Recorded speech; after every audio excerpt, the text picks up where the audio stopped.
quarters, added, subtracted. Okay.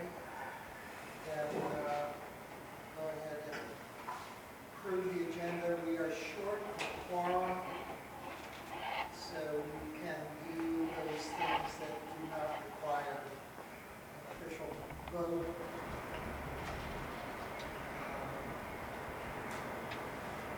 Public comments. Do we have any submitted public comments today? We do not have any submitted public comments. Is there anybody present who wishes to make public comment in person? Hearing none. Moving into item 4, or around item 4. We cannot approve minutes without a quorum. We may have to get another staff person because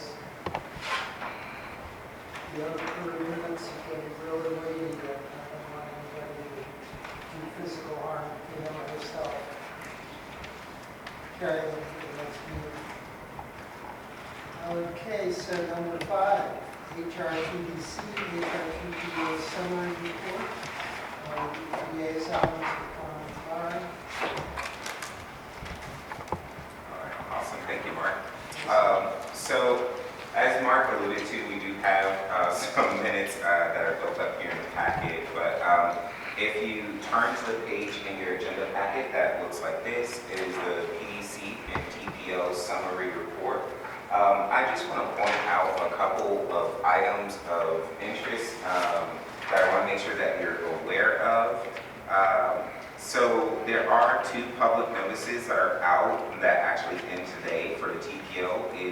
They relate to TIP amendments. TIP, again, is the Transportation Improvement Program. That is Mr. John Haley's area. And that is the ongoing 6-year funding, current funding of our transportation projects.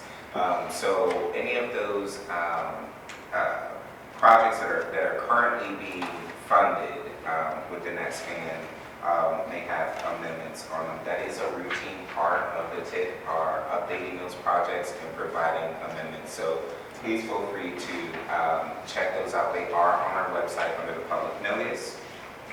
We have some upcoming board meetings on October 17th.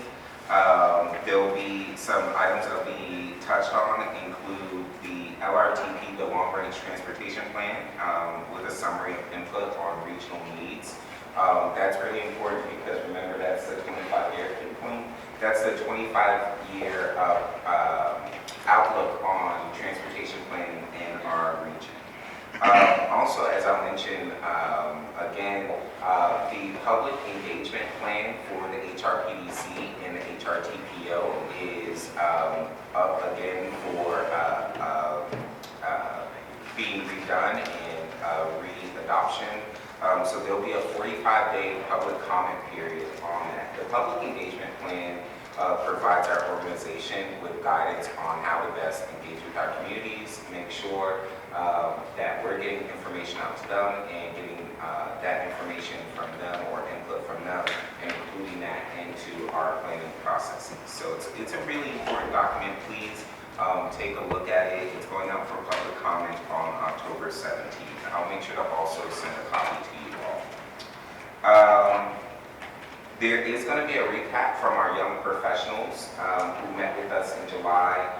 We had a lot of really great feedback from young professionals on how we can improve regional planning and also just the region as a whole.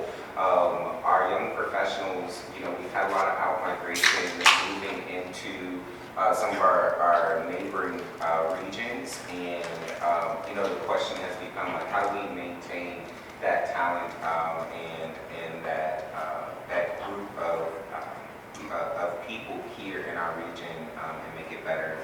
So we had some really great input from them. The last Chief Administrative Officer meeting was September 4th. The Climate Pollution Reduction Grant is ongoing.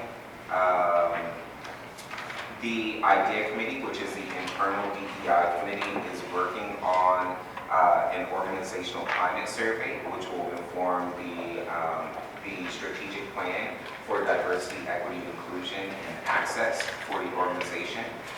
RTAP met on September 30th, and they had a really great conversation just about the new transit-based express and the updates with that. And then they also did a bus stop audit, which I think would be very interesting for our members here. And just, I'm not going to go through every single item, but I just wanted to, point out some of those different items of importance for you all to take a look at. I do want to point out that our audit was completed and there were no findings.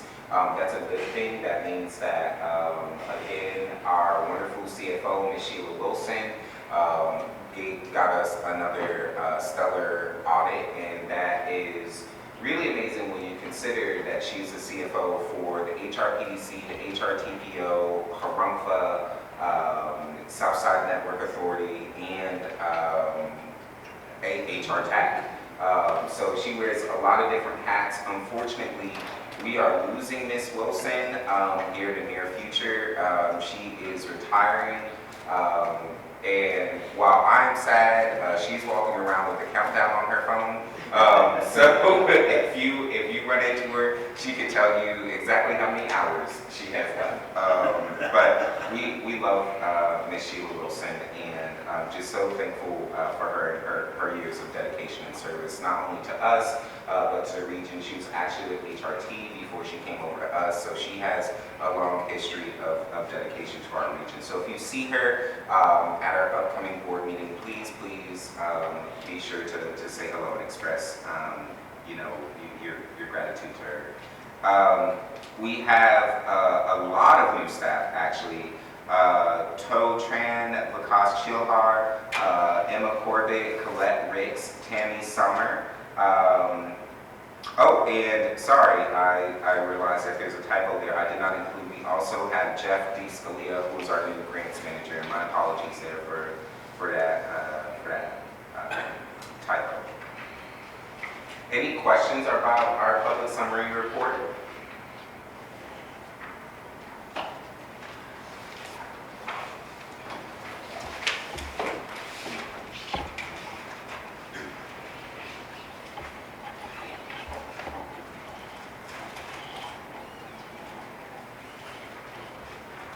All right. Number 6, review of the Federal Highway Administration, the Federal Transit Administration certification/compliance review of the Hampton Roads Metropolitan Areas Transportation Plan and Programming Process. And this comes back. Thank you. Mr. Blumenauer. I believe everyone here participated actually in our August 14th meeting with the Federal Highway and FTA. Every 4 years, as a metropolitan planning organization, which is a designated entity by US DOT, Federal Highway, we are charged, as the Metropolitan Planning Organization who's charged with regional planning for Hampton Roads, we have a recertification. So that was part of the site visit portion. They came here and they had questions for us as a CAC about the involvement of the CAC with the regional planning process and what your experience has been. As part of that meeting, Mr. Rucker asked about your awareness or knowledge of any of the previous compliance reviews. I'm just going to give a brief overview because, to my knowledge, we have at least touched on this, but I want to make sure that we're very detailed and it's clear. When back in February 2023, we got a compliance review, civil rights compliance review that noted some items that needed to be attended to. They included our Title VI plan, which was updated and adopted at the end of 2023. Our public participation plan, The assurances are basically the agreement that we signed that states that we will not be discriminatory in nature. We updated those and we had those signed. And then also to reevaluate as we're updating that public engagement plan, the Title VI plan, just the strategies and methods that we were using to make sure that they were reflective of truly being able to engage with the community. In this packet, you will have attached all of the documentation as far as the correspondence between us as a planning agency, and sorry, not to push on the spot, but between actually, myself as a liaison with the PDC and TPO, and Ms. Crittenden, who is a civil rights manager for VDOT Hampton Roads. And so you can see here, these are the letters. This is the compliance review. In November of 2023, we did receive notice that we had addressed the concerns of that review and that the items had either been fulfilled or were in progress of being fulfilled, and they were confident with our ability to make that occur. As I mentioned, part of that was the public engagement plan that is going to the board. I'm presenting that to the board actually at the 17th meeting. Again, all of this is included. An item that was mentioned that I do just want to bring up, Mr. Rucker asked if you had seen this because it did reference the CAC. Under attachment 6C, I have highlighted there for you the specific language that references the CAC so that you can see it, and I'll read it out loud. This is under 3, public involvement finding. On a positive note, HRTPO and the PDC boards revised their bylaws to expand the Community Advisory Committee to include both activities which input was received from its members. And while some metropolitan planning organizations have lost CACs due to lack of community participation, the Hampton Road CAC has continued to engage and expand its portfolio to include HRPDC actions. So I want to clarify there was no negative feedback about the CAC or your conduct or your involvement or engagement with the TPO or the PDC. We're very appreciative of you. I want to say on a very direct and serious note, I understand that there are not many people within the region who are able to commit the time that you all do. You come in the middle of a Thursday every other month. You give us 2 hours of your time plus whatever your travel is between here, your place of work, or your home, or whatever activities that many of you are involved in the community. I want you to know we appreciate you. We are very thankful for you, and the CAC in our planning processes wouldn't be what they are were it not for your involvement. So thank you. And I want you all to know that that is sincere, and we do see that, and we do appreciate it. And I don't want anyone to feel otherwise. As I said, all of those documents are in here. If you have any questions about any of these documents or what they mean or how it all ties together, I'd be more than happy to answer any of those questions. Did we have any questions related to the review, the site visit? So while there were no findings, correct? No negative findings? For the CAC. For the CAC. Okay. All right. Okay. For the CAC, it was. Right. I understand. But there were findings for the organization? Yes, so the findings were that the Title VI plan needed to be updated. And the public engagement plan needed to be updated. Yeah. Assurances needed to be signed. Gotcha. And as part of that Title VI plan, that also includes our limited English proficiency plan, which speaks to how do we plan on making our services accessible to people who don't speak English as their primary language. And while those were the findings, were there any weaknesses or areas for improvement that they cited? Those would be, what would be considered like those weaknesses or places for improvement. But sorry to put you on the spot again, Queen. Queen actually is the civil rights manager for VDOT Hampton Roads, and she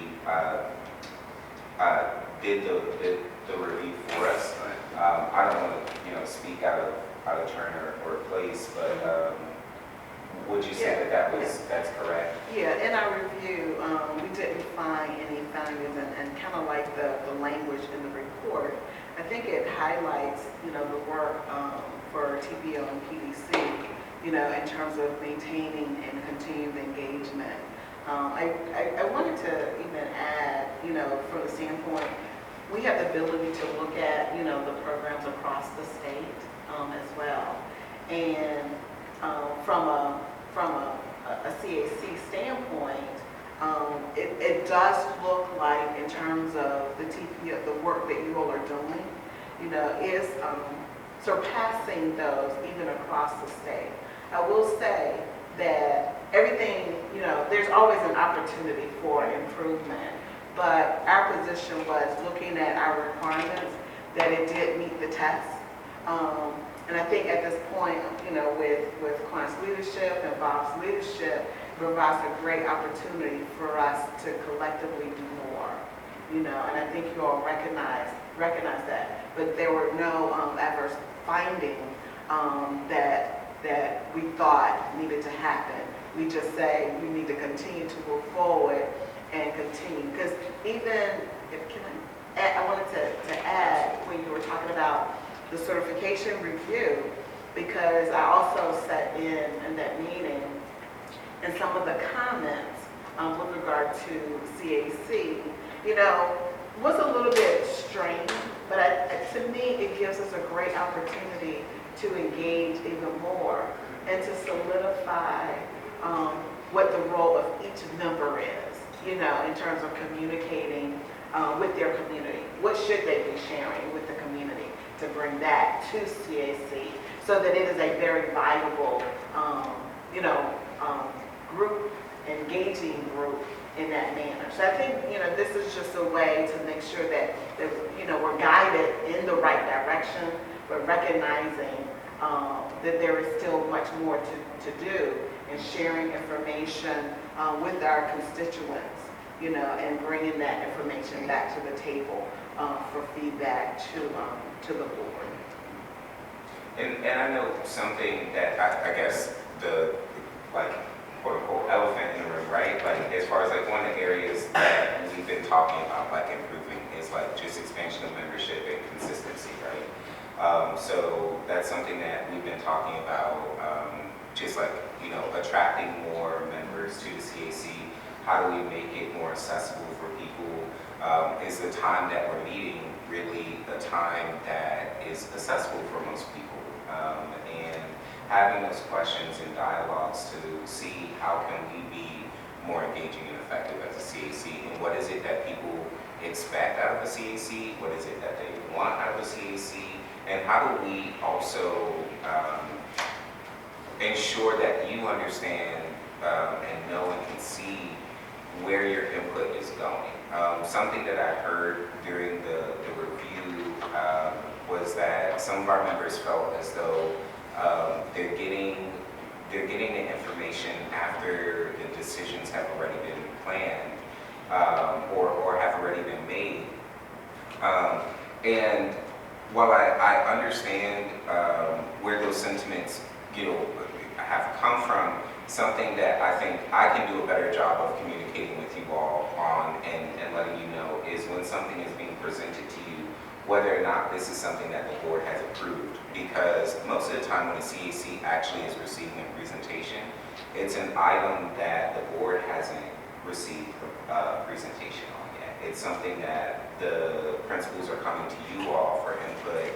If you remember earlier this year, Mr. Keith Nichols and Ms. Del Smith came and visited us about their respective programs. Ms. Smith was talking about the long-range transportation plan and actually regional priorities, which she's taking to the board this month. But the CAC was one of the first stops that she came to get input. Mr. Nichols, on his regional safety study, before he took it to the board, he came here. One of the inputs that the CAC directly provided to Mr. Nichols that influenced his planning was about the input on emergency vehicles and on buses of people who may be stopped at railroad crossings. So I know sometimes it can maybe appear or maybe it's not as clear that the information is coming to you before it goes, and for the decision-making point. But a lot of the plans that you receive are before anyone has, made a final decision on those items. And that's something I can do a better job with in communicating and explaining what's an item that has not been planned for or has not been decided on yet.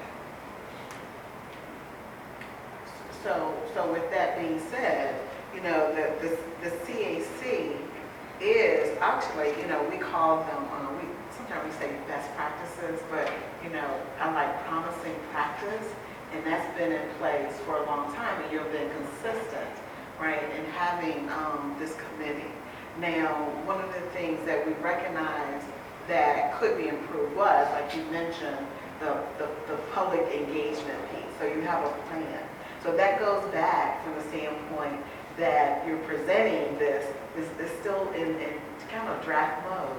But this is where we need, CAC committee members to really look at that plan, before it becomes an official and formal document. Because you're engaging your community, and so from that standpoint, is there anything else that needs to be included that may have been, overlooked, so that we can ensure that the community that we serve is in fact part of that process as well? Because you serve as almost that representative for your community. And so that feedback should be coming to you then to the organization. So I think those are things that we can strengthen, but it doesn't say that there is some violation or anything like that with regard to CAC. It's just a great opportunity for us to get stronger and really be able to serve our community. Absolutely.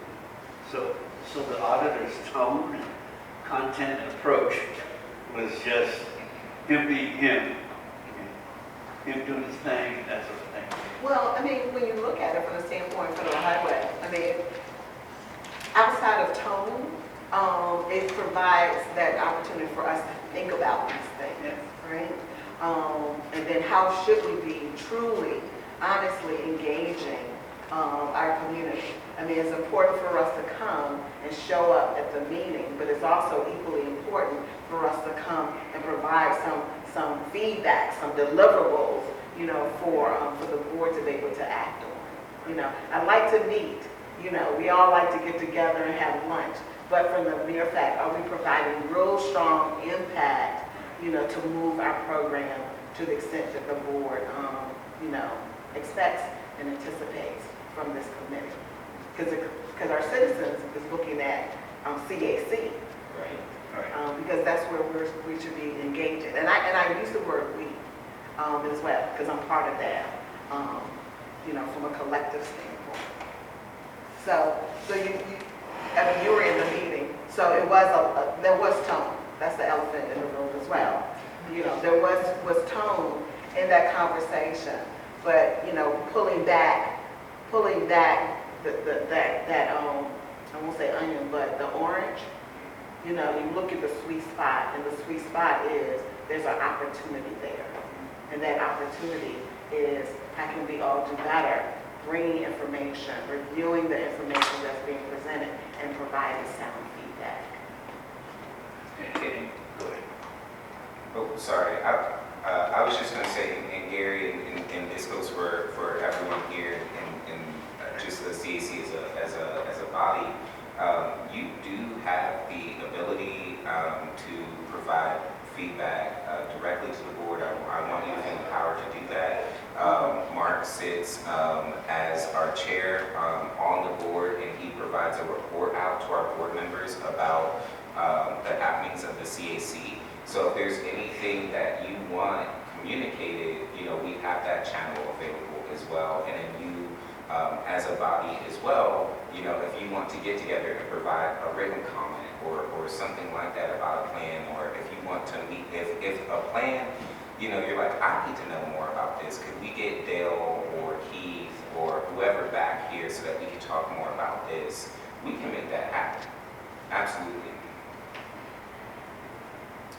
So I would like to, as a matter of clarification, remind everybody that these 6 documents, the 6A through F attachments, these are all documents from 2 to 3 years ago that the reviewers wanted us to be cognizant of. So these comments contained in those documents are sort of a historical record of things that they pointed out. We are still waiting for their review. The preliminary comments are due in the not too distant future. This month. Okay. So this talks about the past, but it's not talking about the current. So stay tuned to see whether their perspective has changed.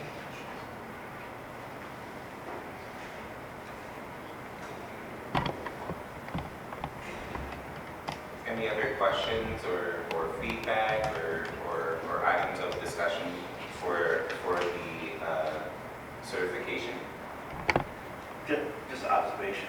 I was, again, listening to the tone of the auditor, his approach, etc. Some CACs that have grown organically. Folks that come together and say, hey, let's do this, etc. And some have come out of corrective action. You need to do this. You have been doing good at this in the past. So I think ours came out of this corrective action space over here. That i.e. in the past we weren't doing good outreach, etc., etc.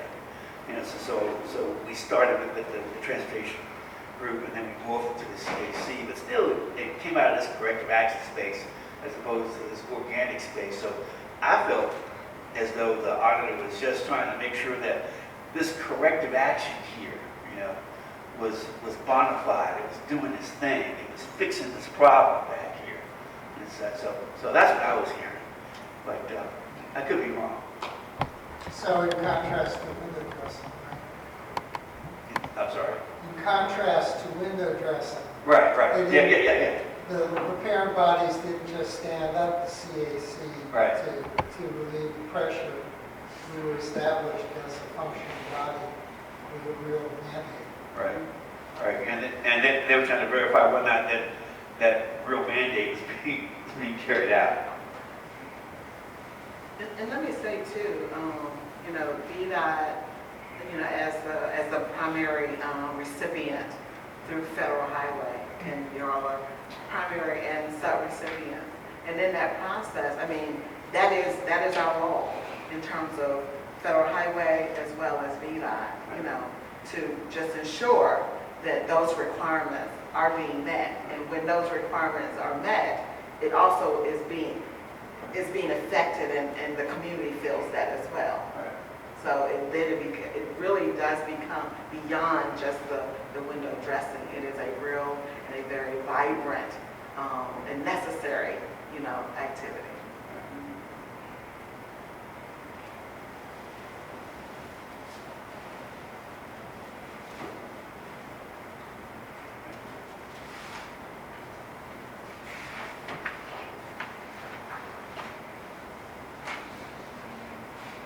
Okay, moving on to item 7, original legislative agenda. Our HRPDC and TPO Executive Director joins us again after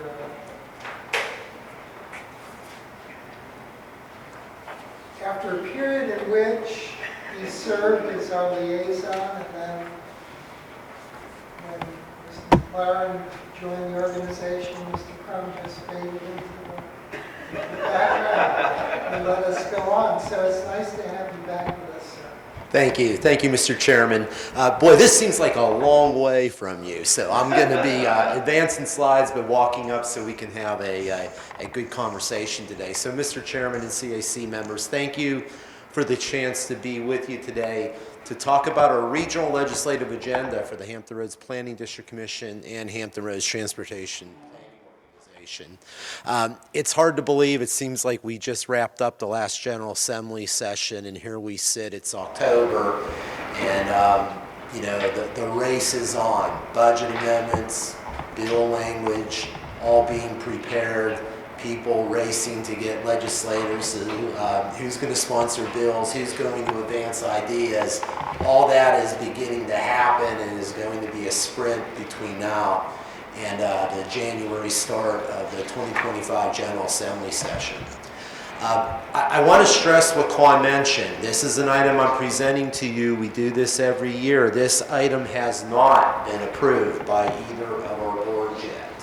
So the opportunity today for the Community Advisory Committee is for you to provide us input that we can take into account to take this proposal that I'm providing to you today and make it stronger, make it better, to reflect what are those issues that are important for us to be raising so that we can be certain that our Hampton Roads Caucus members and our General Assembly members do good work on our behalf this coming General Assembly session. So this is a process. I arrived in 2015. We sort of borrowed this from the Richmond region in terms of the things we did there, but since 2015, we have approved a regional legislative agenda to be able to come together and stand as one as 17 local governments to really express not only to our General Assembly members but our federal representatives where we stand in unity and what we need them to advocate for on behalf of our region. You know, as Queen noted, always an opportunity to improve and be better, right? Always looking for that next level of improvement. Well, we tried to do that with this process just a couple years ago. A couple years ago, we formed a regional legislative committee that consists of these people on the screen this year. They are the leadership of the HRPDC, the appointed leadership of the HRTPO, as well as the appointed leadership of our Chief Administrative Officers Committee. So you can see behind me on the screen who that regional legislative committee is currently. And this committee we've been working with as we develop this agenda, but really we've been working with a number of committees and groups to receive input and really look forward to receiving your input today. Before I get started, there's always some questions about the regional legislative agenda and where it fits in. And the one thing I want to stress is the regional legislative agenda is not in conflict with local priorities, right? We want to be complementary and not in conflict with any legislative priorities that are established by your localities that you might represent.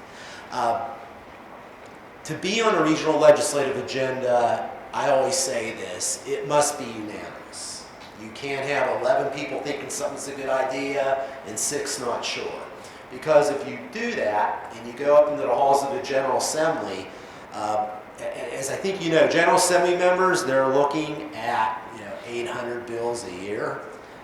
The easiest thing to do is start working that list and reducing that list, and the moment they run into a bill or a budget amendment where there is divisiveness, boom, it's gone. Right? They shorten that list. They're going to want to work on items where there is a regional consensus. The other item for us as a regional legislative agenda is we're most effective when we have a short list of regional priorities. And I say that to tell you that you're looking at our regional legislative liaison. And while most of your localities, and let me restate that, all of your localities have full-time legislative liaisons, that's all they do. And on top of that, they have legislative consultants that work with them. I can only spend a small amount of my time on this, so we got to be pretty targeted. I try to be in Richmond 2 days a week during session, which differs quite greatly from people that live there 7 days a week during session. So we try to be strategic, and I already mentioned unanimous support is critical to these initiatives. This is just a summary of the process we've been on. These are the groups we've talked to. It's only half the groups that we've spoken with, because at the PDC and TPO we have a number of work groups and committees that are giving us ideas all the time that we took to develop this draft list of priorities, and we've spoken with everybody on this list leading up to today. In terms of the process moving forward, Mr. Chairman, you will see at the PDC meeting on October the 17th that we will be in front of the Hampton Roads Planning District Commission requesting their endorsement of the PDC-related items. Mark will have an opportunity that day to express any comments that you shared today. And then Mr. Chairman, TPO will take their half up in November, which will be the transportation-related items in November. So this is the opportunity for us to capture your comments so that we can express any comments that you have to those two boards. Again, guiding principles, I talked about these, but the way we have started to organize our agenda is we started this last year in two areas. Priority items, that's a short list of priorities, and on the priority items, the PDC and TPO, we're going to advocate. We're going to get out in front. We're going to find legislators to support. Those are our, we need those items, right? We're going to push those hard. But we're also going to have this whole list of position statements. And position statements are things important to us, but there might be another organization that's going to lead on those. So we're going to monitor during session, and we'll support and oppose as different items come up related to some of those topic areas. So, Mr. Chairman, with that very short background, I'm going to jump on in. And the first set I've prioritized up front on intentionally, but as we all know, the issue of flooding, the issue of climate change, the issues of sea level rise have been front and center for us over the last several months, and of course as Hampton Roads residents for many years. And probably no surprise to you that we're going to have quite a few statements that Whitney Catchmark, our principal in water resources, has helped me draft, because we have Coastal Resilience Committee, other committees that are working on this, and very strong program area at the PDC. So let's jump in and talk about some of the priorities we're recommending around resilience, flooding, sea level rise. The first involves the Community Flood Preparedness Fund. So I think you're all aware that Virginia has pulled out of the Regional Greenhouse Gas Initiative, or RGGI. RGGI was a credit trading program for where companies that were looking to reach certain permit levels to have emissions of carbon had to pay into a fund to be able to buy credits to reach their emission levels. All the monies that were contributed to purchase those credits then went into a fund called RGGI, and RGGI provided money to states that participate in that program to help them with planning for flood mitigation, and also to be able to complete projects that stop flooding in their communities. So in Virginia, 51% of the funds being generated from RGGI came here to Hampton Roads. Queen, you hear me talk about this, Jerry, all the time, always saying, why can't Hampton Roads get more money, right? I'm the Hampton Roads guy. I'm complaining all the time. We don't get enough of the money. In this program, we are. We're getting over half the money. But the Community Flood Preparedness Program was funded by RGGI. And when Virginia pulled out of RGGI, that creates a lot of uncertainty in this program. Our legislative ask is that the General Assembly authorize at least, and I underline at least, $200 million per year within within the Community Flood Preparedness Fund. And there's been conversation by the administration to change it from a grant program to a loan program. Our localities can't afford loan programs on this money. So we really want to see it stay a grant program, and believe that that's a critical item for Hampton Roads. Localities such as Norfolk, Portsmouth, Suffolk, Chesapeake, Newport News, and Hampton have all received money through this program. Some to do resilient strategies, some to do small-scale projects, some to leverage with other monies to do projects. This program is incredibly important to Hampton Roads. Mr. Chairman, with your permission, I'd like to go through a group of resilience-related items, and then before we go on to another topic, I'll go back and see what comments there are. So that would be, sir, our first resiliency item. Second item, we are asking the General Assembly to help our localities with the non-federal match for flood mitigation projects. A little bit of background on this. There has never been a time where federal funding has flowed from Washington, D.C. as is happening now through the Bipartisan Infrastructure Act. A lot of that money is flowing out of D.C. and can be used for issues to deal with sea level rise, recurrent flooding, flood protection, right? The challenge is that when you go after those monies, so let's use the city of Norfolk as a prime example. Norfolk did an Army Corps study. Projects came out of the Army Corps study that are eligible for federal funding, but the funding share is 65% federal, 35% non-federal. And you know what non-federal means? It means local match. Okay. In the city of Norfolk alone, to unlock $2.6 billion of federal money to build their flood mitigation project or flood wall, they would need a $900 million local match. And I think you know, City of Norfolk doesn't have those monies. I know Portsmouth doesn't have that kind of money. Virginia Beach did a local referendum that raised $500 million. That's not even enough for the projects that they need to advance. So our localities can't afford that non-federal match. We believe that there's a huge return on investment and huge cost avoidance for Virginia to help provide a non-federal match. If you think about Hampton Roads, these projects protect not only you and your neighbors, they protect and support the operation of the Port of Virginia, which is critical to the entire East Coast economy. They support and protect all of our military bases, including the largest naval base in the world, which is critical to our national security. They support our region's tourism economy, which is a benefit to the revenue for the entire Commonwealth of Virginia. We think that there's a huge opportunity for Virginia to come in and have the General Assembly provide a program to help us with the non-federal share.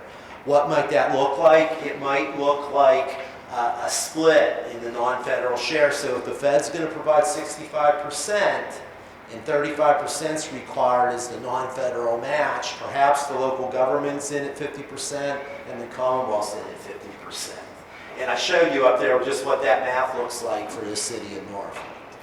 Make no mistake about it, I've stood before you a number of times talking about $5 billion of transportation improvements we're doing. I'm showing you one of 10 needed projects sitting here at $2.6 billion. It's a lot of money. We can't do it alone. We have all these federal and state significant assets, but to unlock that money, we need that non-federal share, and we think that has to be a partnership. Moving along on water items, our next legislative ask of the General Assembly relates to the Hampton Roads Sanitation District. Many of you went out and visited their SWIFT project. You learned all about that being a taking wastewater, basically turning into drinking water. How many drank with me that day? Anybody? They were out. Come on, you did. Come on, don't be Yeah, right. Rob, you had some, right? Yeah. They left me hanging, Rob. But Well, you're still standing. I'm still doing good, Quinn.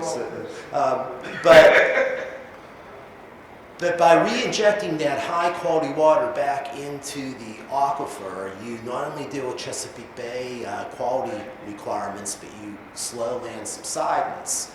And ideally, Department of Environmental Quality would have a model predict this impact of SWIFT, but the bottom line is money's scarce. They don't have enough monitoring wells.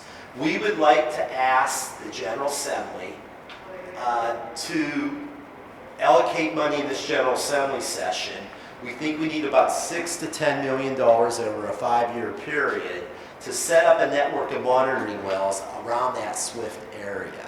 And what that will allow us to do is monitor the impact that the SWIFT project and the groundwater injection has on water table levels and also on land subsidence. So you can see, here's sort of the plan. We got to find a patron to introduce this because we'd like to have the wells in place come spring because the injection begins in the summer of 26. So this is a pretty important year to get these funded so we get some before measurements and then we can establish that baseline to be able to move forward. Another water ask relates to the HRPDC's flood sensor project. Whitney's department, Whitney Catchmark, has rolled out a pilot program. We currently have 20 flood sensors on roadways around the region. This is a pilot program that connects the ways. So when you're using ways and the roads are flooding, you can connect the ways and it will tell you which way to go so you can avoid that flooding. Oh, sorry, I was just going to add as a quick note, Bob, sorry. No, you're good. Google Maps, if any of you use Google Maps, a lot of their maps are informed by Waze. They purchased Waze a while ago. So it expands even beyond Waze, and those sensors influence a lot of our navigation systems. So we have 20 in place, but here's the vision.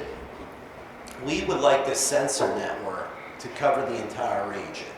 And our technical staffs have worked with Whitney's team, and they've identified 200 locations that would be ideal for a regional sensor network.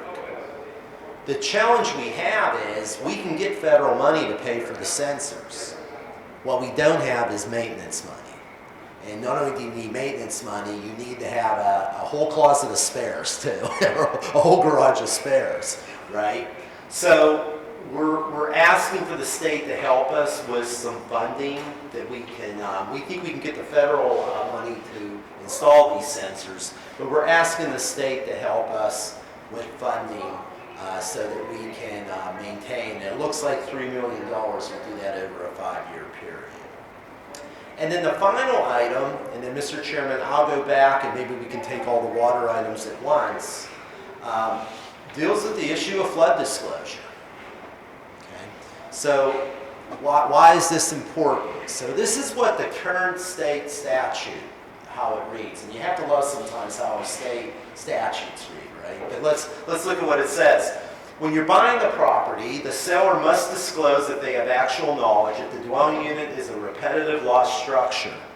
And the current statute defines that as 2 or more claims of more than $1,000 were paid by the National Flood Insurance Program within any 10-year period since 1978. So if there's one claim of $50,000, guess what? They don't have to disclose it to you, right? So last session, Senator Hernandez from Norfolk carried Senate House Bill 863. He got a lot of legs on it, but it got sent to study. Whitney's been sitting on the study group.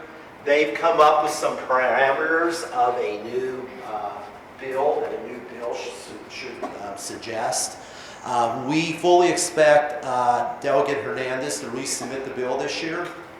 Should be going in the coming months, and we really want to be supporting that because we think that too many people are purchasing homes and they're just not aware of the flooding history of that property, and we've seen this happen over and over. So before I move on to the next topical area, Mr. Chairman, we have a number of other ones, I thought I might pause on these water flooding related items and see if the CAC has any comments or recommendations for us. Question. So are you saying that someone can purchase a home in a flood district and not be told that that particular area is a flood? If it doesn't meet that parameter, that's correct. It's buyer beware under that regard. Now, having said that, this is better than the regulation read just a couple of years ago, but it's still not where we need it. And that becomes an awareness issue. I think what you hear overall is people are trusting that, that the system provides some level of protection. But the bottom line is, Quan, Katie, Rob, and I know where to go to look for this type of information, right? If we were buying a home. Not everybody knows, right? It can be very, very confusing. And while geographic information systems and maps you can go on and click from the localities, some of them, some of the data is just not that accurate. It gives people comfort when maybe they shouldn't have it, if you will. So you're correct. There is some exposure for the buyer. And as you know, this could be a buyer that's just qualifying, and if something happens, this is a life-changing, they could lose their home very quickly because their financial situation could be very drastically impacted. If I may, this language deals with losses as opposed to flood zone mapping. So you have flood zones that are mapped, and that information is readily accessible. But you can be in a flood zone and never have experienced a loss. So they would be below the radar. And this bill, or the existing language, was designed to make it visible to a buyer. Yes, it's in a flood zone, and yes, it has had repetitive losses. That's what we're trying to get to.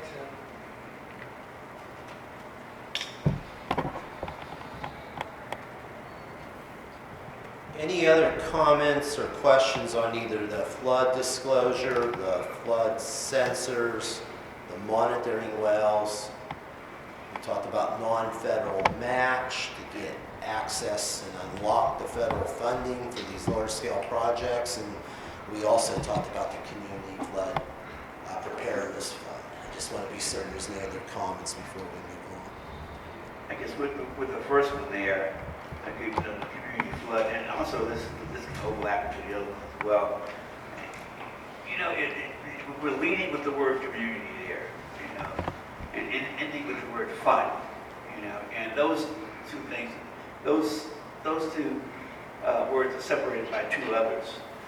But in reality, there's a huge difference, there's a huge separation in terms of barriers and challenges and institutionalized stuff that gets in the way between the community receiving the benefits of the fund.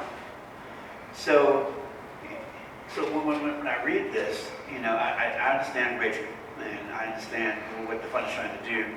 In fact, there's some money out there now to do education awareness stuff and other projects, but I want to connect the community closer to the fund and take out the word fund and label it with something called a benefit.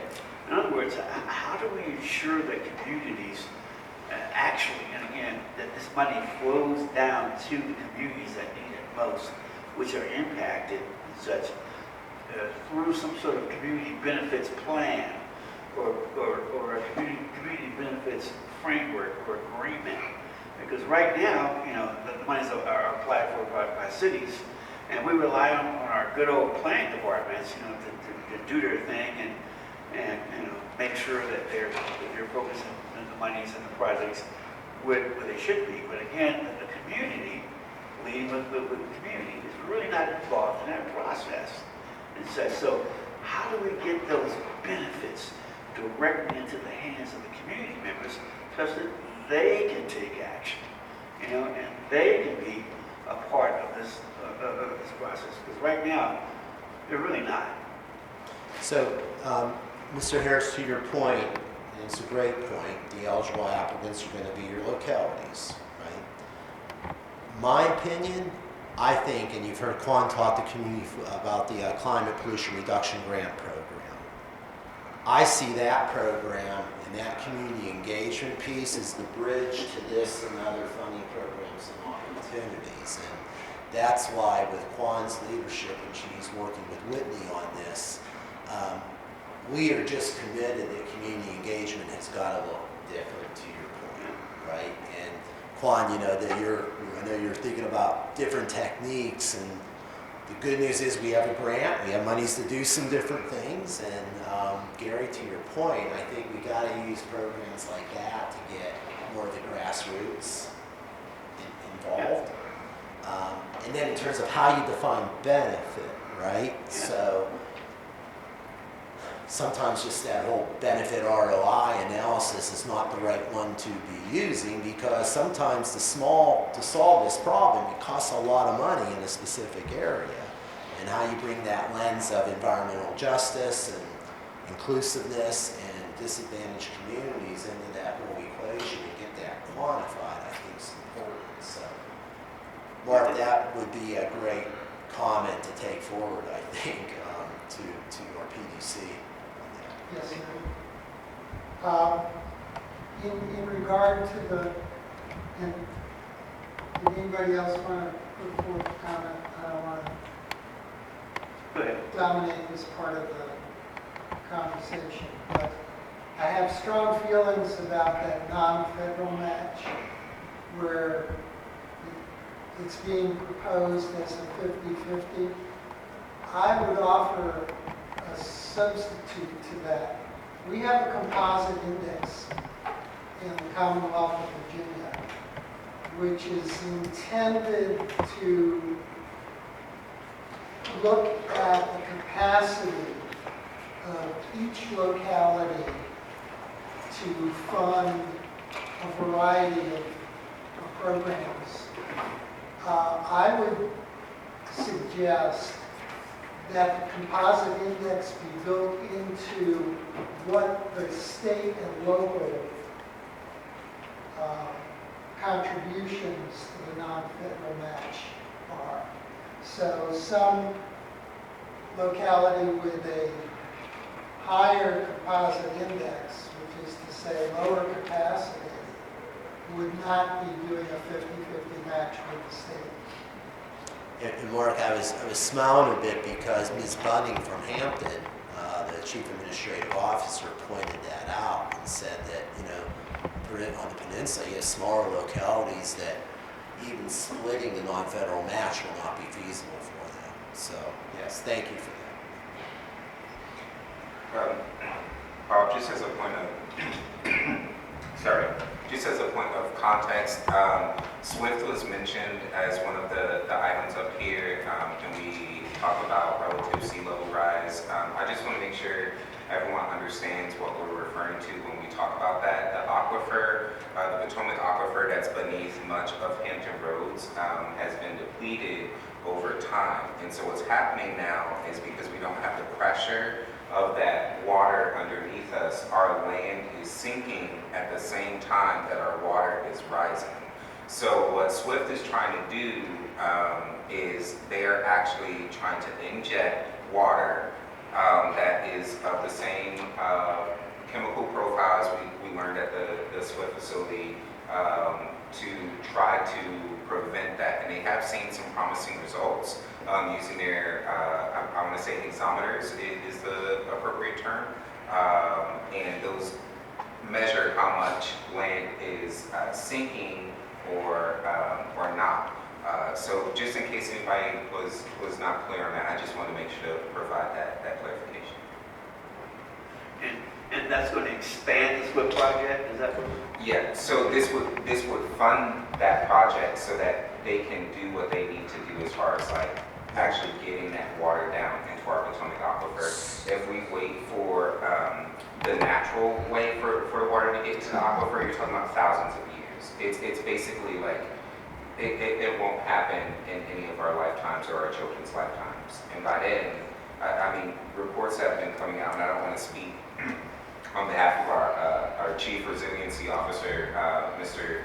Ben McFarland. He came in, I want to say December of 2023 at the Elizabeth River Project, but there have been reports that have shown that our land is sinking faster than the sea is rising. So this is something that is very timely and very important to us as Hampton Roads. And to be clear, this request wouldn't fund the project. This would fund the monitoring wells. The monitoring wells to be able to have pre-existing condition and then be able to monitor that over time so we can document exactly what Quan's saying. But Quan's exactly right. With the two monitoring wells out there locally, they're showing that you inject it, you're starting to slow land subsidence. So, And how many monitoring wells would this give us? this would give us a network of about a dozen right around that injection area in that basin that's so important to understand how those dynamics work. And you may have mentioned this, but what is DEQ's involvement in this process with regard to our funding request? So as you're aware, state agencies can't lobby or advocate.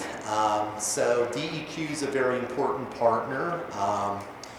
The state regulations got caught a little off guard by this, as you can imagine. So DEQ was very involved with helping write the regulations to actually allow this technology to be applied. So DEQ's been a great partner with HRSD and SWIFT, not only as, you know, they have a regulatory approach, but they've been a good planning partner. And they've been a great partner in, you know, having to sit down and say, regulations never contemplated some of these things and how you work through that. So, now, I will say that just as VDOT does a great job of supporting us on things, you know, DEQ will come in and they'll test it, they'll comment, right? They just have to stop short of asking for the money, but they will, just like VDOT helps us with that. They will come in and they will talk about the technical benefit of those funds. Mark, there's a whole lot of other things to go through, and I hate that I feel like I could spend a whole day on this, but would you be okay if we go through a couple more items? Yes, sir, I'm fine. Okay, If so, everybody is amenable. Just on the first one again, making sure that there's language in there talking about in an intentional and deliberate way, specifically saying community benefits plans or community benefits agreements or community benefits frameworks. And so again, we want to push these dollars down into the hands of the community so that they're not stopping here at the city level. Love what the plans are doing, but it's not being seen in communities. thank you. Okay, so we talked about flooding. This next item is one that's just an emerging topic in our region. And it has to do with regional biking and walking trails, right? And I placed it right after the flood issue because I think there's a number of ways to look at this in terms of community benefit. First off, if we can be providing different ways for people to move around the community, it has a sustainable green economic benefit. It reduces the need for people to rely as much on the automobile and the emissions that come from the automobile. It's also an important equalizer, right? This provides healthy, active transportation opportunities for people of all backgrounds, of all income levels in our community. And then thirdly, there is data and evidence that supports that when people are looking at where they want to live, what they want in a community, that available biking and walking trails are starting to rank incredibly high in terms of what they place priority on. So I'll start this presentation with some scientific data. One of our colleagues out of Richmond is John Martin. John Martin is the president and CEO of SIR, which is a research firm. Mr. Martin does research for Fortune companies, 4 of them he consults with. He also has worked with metropolitan and is working with metropolitan regions across the entire country to help them gauge what their residents are thinking so that that input can be entered into the planning process to help regions be as competitive as possible. He was engaged to look at the out-migration issue in Hampton Roads, and as part of that work, did a scientifically significant survey of our young people in Hampton Roads. So you're talking people in that 18 to 36 age group, right? And one of the things he was interested in was, in terms of attributes for a community, which attributes they ranked the highest in terms of what was important when they chose what community that they want to live in. So they were asked to rank them on a scale of 1 to 5. And this survey data would be another great, we could spend an entire meeting on this, but it's really interesting. So our young people said that offering a great social scene was number 1 at 4.09. Number 2 is bikeable and walkable. That's what they're beginning to look for in terms of what attributes a community has and whether they choose to live in that community or not. One thing that's really interesting, how many times do you say, if Hampton Roads could just get a professional sports team? See where that right? Maybe we should have asked them sooner, right? Anyway, I just thought that would be interesting for everybody to see. Anybody been to Bentonville, Arkansas lately? I know that sounds really odd. Bentonville has constructed over 200 miles of paved biking and walking trails in the last 5 to 7 years. On top of that, they've added another 400 miles of dirt trails, right? Bentonville is the 13th fastest growing metropolitan region in the country. I would have never known that, right? And they are using biking, walking, active lifestyle as a major driver. Now, the Walton Foundation is pretty involved in that, as you could imagine. But the fact is, they're building it, people are coming, right? And it's turning into a driver for them. So what I wanted to show you is, big picture, what the opportunities are for Hampton Roads, and then some specific asks that we want to make of our General Assembly. So, we'll start with, you're all aware of the Virginia Capitol Trail, I believe. 52 miles, starts in Richmond, goes the whole way down to Jamestown, right by Williamsburg, right? So our vision is, how do we continue to extend the Virginia Capitol Trail through the Hampton Roads region? One stretch going down the peninsula, the other stretch coming over the Surrey Ferry, coming down to the south side, going the whole way to the ocean front, with spurs to the Elizabeth River Trail, with spurs down to the Dismal Swamp Trail, the whole way to North Carolina. Sounds like a big, grand vision and picture, but the good news is we have unanimous regional support. We have movement in all of these trail corridors, and great progress is starting to be made. The first on the peninsula, as I mentioned, the trail would come down the peninsula through Williamsburg, comes down behind Busch Gardens, crosses under 64, where it goes to the Enview Plantation. From there it goes through Newport News Park. Newport News Park, by the way, is the largest municipally operated park east of the Mississippi River. We would have a trail going through that park. Coming the whole way down, there's a loop that goes over to Newport News Shipbuilding and comes back to the waterfront to Fort Monroe. The main line would come to Fort Monroe and end with the 10-mile loop located at Fort Monroe. These are some, I'll bounce through these quick. This is the upper part of the trail near Williamsburg. We have unanimous approval on this routing by all the localities. This is where it goes through Newport News Park and comes down to the bottom of the peninsula. Here's the good news on the peninsula. These are all the safe sections that we've been able to secure funding for already. So we're starting to bring money from a variety of different funding sources. We've rebranded this part of the trail as Trail 757, and more on that at the end, but I'll tell you what our financial ask will be related to Trail 757. Trail 757, as I mentioned, will then come over the ferry up at Surrey. It comes down past Japoke's State Park, down through Smithfield to Suffolk. And when you get to Suffolk, you're now into the Southampton Roads Trail and the railroad right-of-way that goes the whole way to the Virginia Beach oceanfront. Looking at the Southampton Roads Trail, Southampton Roads on the south side, that trail is a planned 41-mile trail. It goes from downtown Suffolk the whole way to the Virginia Beach oceanfront. It runs through Suffolk, Chesapeake, Portsmouth, Norfolk, and Virginia Beach. And this is going to be critical because it's going to connect the Trail 757 here in Suffolk, and we'll be able to take that the whole way to the Virginia Beach oceanfront. Suffolk has really been moving on their section. They got a $5 million grant. They have 6 miles of their trail completed. They got another 600 designed, and they have funding for it. So great movement happening there. Chesapeake's portion, you see here.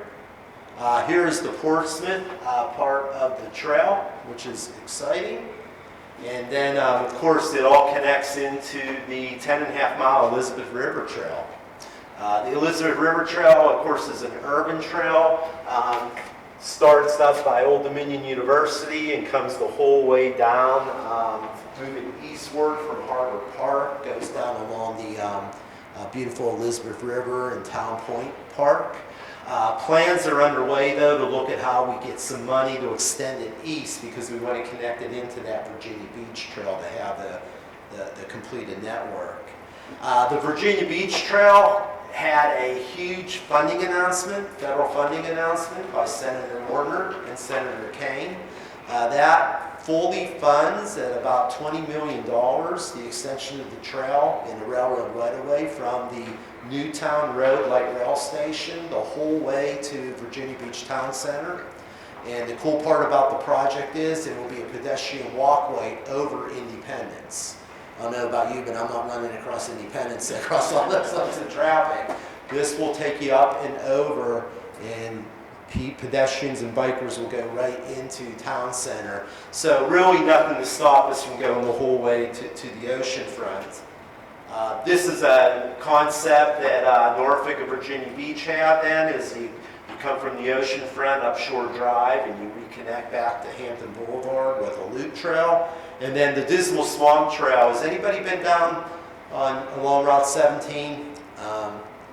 So if you go down to the Dismal Swamp, I highly recommend this. Jerry will know this, but you're going to ride this trail. You're going to say, I've never seen a trail this wide before. Why? Because it's old Route 17, right? It used to be a roadway. It's a double-lane roadway. It's closed off, right? And it's just an incredible trail. It really, really is. So I'd really recommend that. We have a gap, 8.6 miles in place, and then we have a gap to finish, and we'll connect it the whole way into North Carolina. So these will be our asks. I know this might sound like a lot of money for biking and walking trails, but keep in mind what we're talking about here. We can build 60 miles of Trail 757 for $300 million. We can, for $3 million, connect the Dismal Swamp Trail the whole way down to North Carolina. The Virginia Beach Trail will do 7 miles for $55 million. The Elizabeth River Trail, we can get it 7 to 10 miles for about $50 million. And then the Southampton Roads Trail section in Portsmouth for $25. This builds a game-changing, everything I showed you on that map, for $300 million. Keep in mind, 29 miles to Richmond of I-64 costs $750 million. Okay, and we're spending right now over $5 billion on our regional highway projects. So this is something that we're super excited about, and hopefully we can get some General Assembly support for. So, Mr. Chairman, I'll pause on trails before I move on to the next item. I have a question. Yes, please. I have a question. You mentioned the trails in Portsmouth. So where exactly do they start and where do they end? And I'm going to tell you why I'm asking that question, because at my last Civic League meeting, I had residents within the community bring a picture of where the trail in my community supposedly started, but it was closed. So I would like to know who's responsible for that, and if you could just give me some Sure. information. So what I will do is I will get you this map with the road networks identified very clearly. Now keep in mind, this is a proposed trail.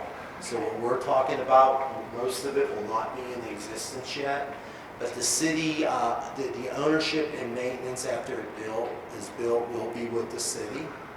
So what I'll do, Ms. Anderson, is this particular map, I'll be certain that it's, we'll probably give you this map on this with the streets clearly marked, but we're also going to give it to you on an aerial photo so you can see landmarks. And then we'll have a call and we'll go over that detail with you. All right, Okay. okay, thank you. Okay, thank you. But those are important questions, right? But yes, what we're talking about here are proposed. If I may comment, the other part of what I do is from Title VI standpoint and work with, from an economic development standpoint and working with businesses, small businesses. So when I see this and I look at those dollars, I also see economic development, because those are opportunities for businesses to engage in this project and a project like this. So while we're thinking about the benefit to, also to our community, it's also opportunity for our business community to engage. And these are kind of some great projects, and we've seen this in the past. These are great projects for small businesses to be able to do. Absolutely. The other thing, Queen, your point makes me think of, that 52-mile Virginia Capitol Trail is beautiful, but let's be honest, there's not a whole lot of places to leave money in Charles City County, right? That changes when you get to Hampton Roads. That trail I showed you is going through areas that is going to be viable for people to use it to walk and bike to school, to walk and bike to work, to shop, to take advantage of our assets and spend some money in our communities. And studies show that these trail networks do, in fact, raise the value of real estate. That's what I'm talking Throw it out to you, and also, a lot of this is using abandoned railroad too, so that's, you're making use of something abandoned. Exactly. Mr. Chairman, the next item to move on, and we have a few more items. This next one I'll move a little quickly on. We're going to be asking for increased state funding to support our organization, the Hampton Roads Planning District Commission. I think you all know we're formed by the Code of Virginia. There's 21 of us in Virginia. I'll move quickly and say these next two slides are the most difficult ones for me to prepare. What does the PDC do? You need, Katie, you could fill this out. You'd have two slides just for your department, right? But the answer is we do everything from A to Z and then some. Anything that meets the needs of our region. But here's our dilemma. Funding for our organization from the state that provides our base funding has decreased dramatically over the last 20 years. If you look at this golden row, you can see that back in the year 2001, we received $366,000 a year base funding from the Commonwealth of Virginia. Today, we receive $190,000. And you know what's happened with cost of living, and you know what's happened with inflation, right? What this is starting to do is it's starting to really impact us significantly. And where it starts to hit home for me, well, let's look real quick. You know, Greg did this quick chart. The buying power of the state contribution to us has decreased by 71% over those 20 years. Where this is starting to hurt is we are losing staff. Why are we losing staff? We're not able to be competitive with salaries. And I say we're losing staff. We have lost staff, 2 staff to the city of Virginia Beach. We have lost 2 staff to the city of Chesapeake. We have lost staff to the city of Suffolk. We have lost staff to multiple staff to the Hampton Roads Transportation Accountability Commission. We have lost staff to the Hampton Roads Alliance. And I can't blame them. They come to the PDC. They do fantastic work. They are able to have that work spotlighted, and other people see them and they recruit them because they can offer better compensation. Many people refer to us as the epicenter for regional collaboration in Hampton Roads. What we found from research is that when the Peninsula PDC and the Southside PDC were merged, that we still only kept 1 share of funding. We didn't get 2 shares of funding from the state for the Planning District Commission. So we want to ask that the funding be restored to, I say 20 years ago, Greg would tell me as an economist, my gosh, we'd still be behind, right? So we have some work to do there. Mark, a couple other priorities that we've heard are very important for our region: supporting faster and more reliable passenger rail service between Hampton Roads, Richmond, and the Northeast Corridor. When I came to Hampton Roads in 2015, we had 2 intercity passenger rail trains in Hampton Roads. One went to the Norfolk station, and one went to the Newport News station. Fast forward to 2024, the region's worked very hard. Today we have a brand new station in Norfolk, and we have a brand new station in Newport News. We have 3 intercity passenger rail trains coming to Norfolk now. We have 2 coming to the peninsula now, and 1 more on the way, which will give us a total of 6. So now that we have that service, now we have to make that train move faster and more reliably. It's getting pretty good from Norfolk. The average travel time on the train to DC right now is sitting at about 4 hours in round numbers.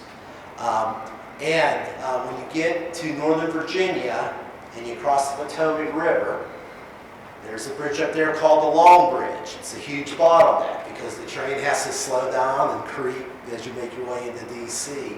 That project is about to be launched by the Commonwealth and the Virginia Passenger Rail Authority. That probably is going to shave 15 more minutes off of our trip, which is going to be really good when it's done.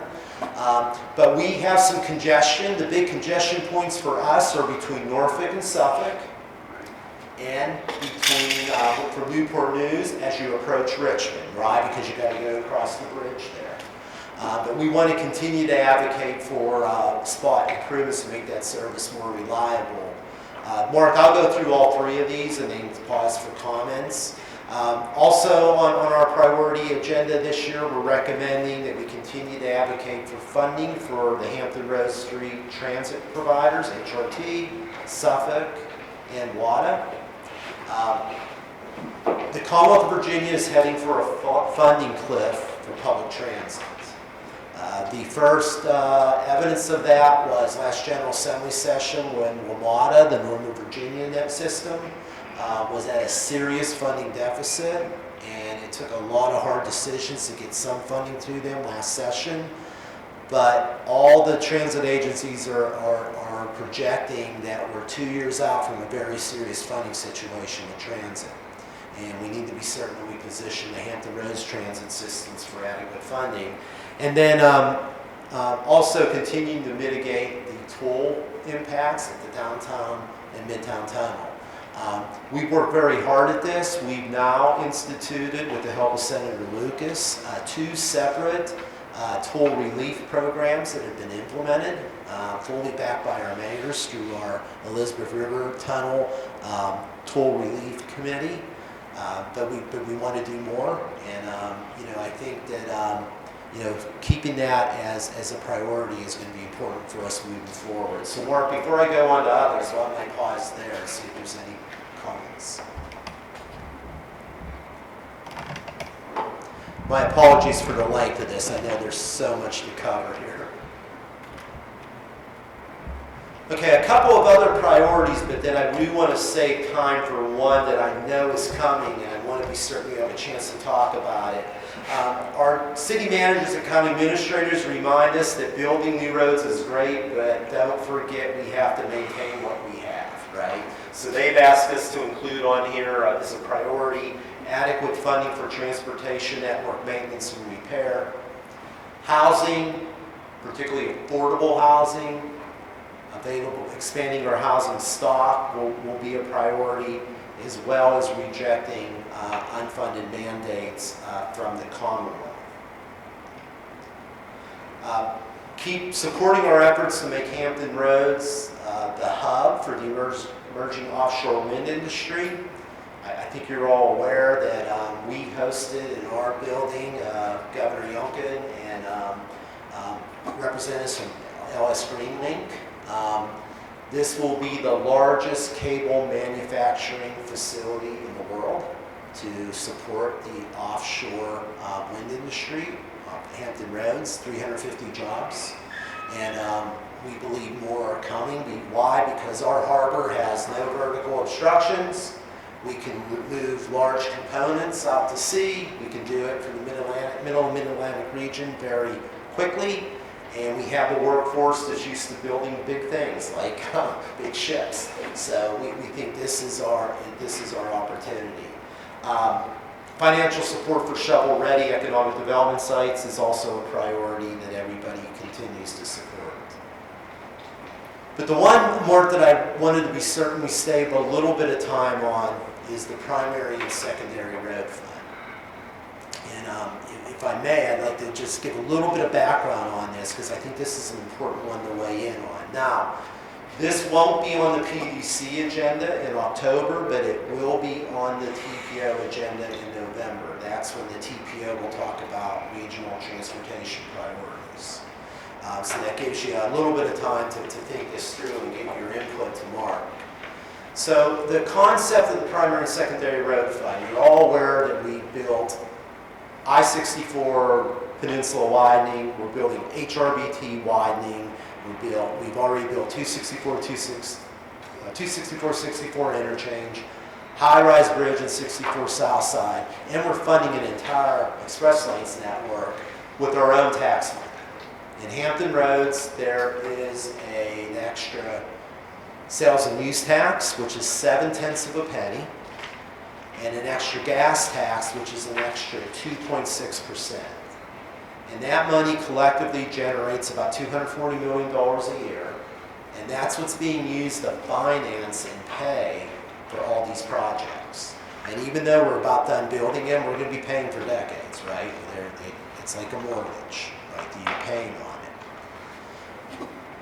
So what happens now is those are the big macro projects, but more and more people are getting worried that we're building and improving the entire interstate network, but what about our local primary and secondary roads? So let's talk about what those might be. Independence down at Town Center. Route 17 through Isle of Wight County and Chesapeake. 460, 58, Denby, Jefferson Boulevard, Mercury, Warwick, on and on and on. And the concern is that we can move everybody quickly now on the interstate, but then everybody ends up on the more local roads.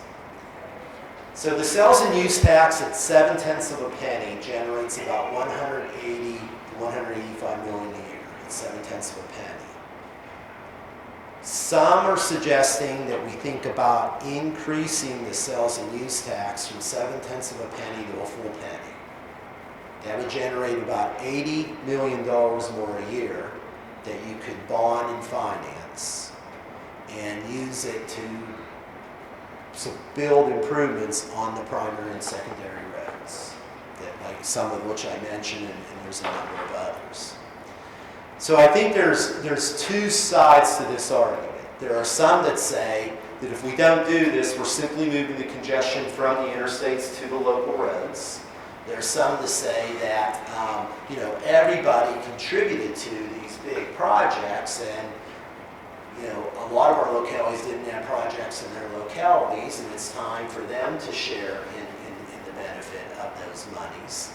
And there's some that say that we either do it now at what it costs today, or we wait, and the cost isn't going down. It's going to, we know it's continuing to escalate at 8 to 12% a year. On the negative side, that many believe that yes, but is the sales tax the right tax, right? Many believe that the sales tax is a regressive tax. Regressive because, let's use my family. My wife and I drive our cars on, we own 2 automobiles. We drive around the roadways, right? So when I pay those taxes, I get a direct benefit. There are some households that don't have a car, yet a sales tax they still have to pay. And there's some households barely making ends meet, yet they are paying already a sales tax for roads that benefit federal and state assets. And one thing I failed to mention, there are 0 federal dollars in any of these projects, when I mentioned, at over $5 billion. And it's sort of worse than that. The only federal money in it is a loan that we have to pay back with interest. So the federal government's actually making money off of us in that regard. So Mark, I just wanted to frame that up because I believe at the November TPO meeting, you're going to see a pretty engaged conversation about this. And I think it's important for the CAC to be able to weigh in on that. So I'll pause there, Matt. So my thought on this is because we don't have a quorum here today, and this is a significant, long-range impact sort of decision. There are some strong advocates for taking this upon ourselves as a region to fund. I would like to see this in the form of a written proposal for us to mail out or email out to the members and ask for responses. It'd be nice if we could do it in the form of a survey. So Mark, if I may, you've heard me many times talk about how being a public body is not necessarily good for you because it constrains you, right? So as a public body under the Code of Virginia, remote votes are not, you don't have the ability to do that. But because this won't come up until the November TPO meeting, we could get a briefing paper to you.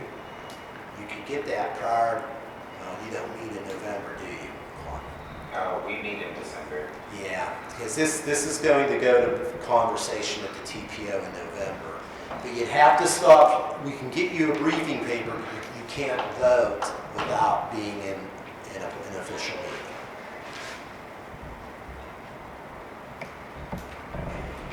I was thinking more of gathering comments and presenting them to the TPO as public input. Rather than a motion. Okay, yeah. Rather than CAC says this, rather the representatives of the various communities who serve on the CAC have these perspectives. Very good.